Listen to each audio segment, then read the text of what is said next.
Listening, Unit 10, page 126, C.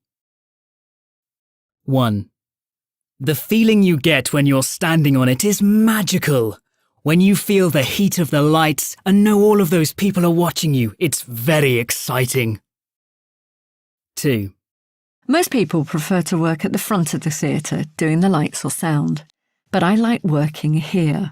You don't see the audience, but you get to meet the actors and musicians, and it's good fun when everyone is excited about the performance before they go on stage. 3. Our school play this year is quite difficult for us backstage. The actors have a scene where they all eat around a table. So we've got chairs, cups, plates, food and drink, knives, forks, and all sorts back here. It's a complete mess. 4.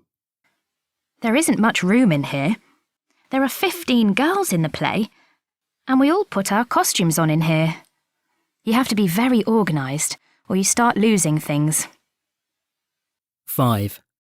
I'm very lucky because in this play, I wear some beautiful things. The dresses are especially lovely. It's great to be able to wear different styles.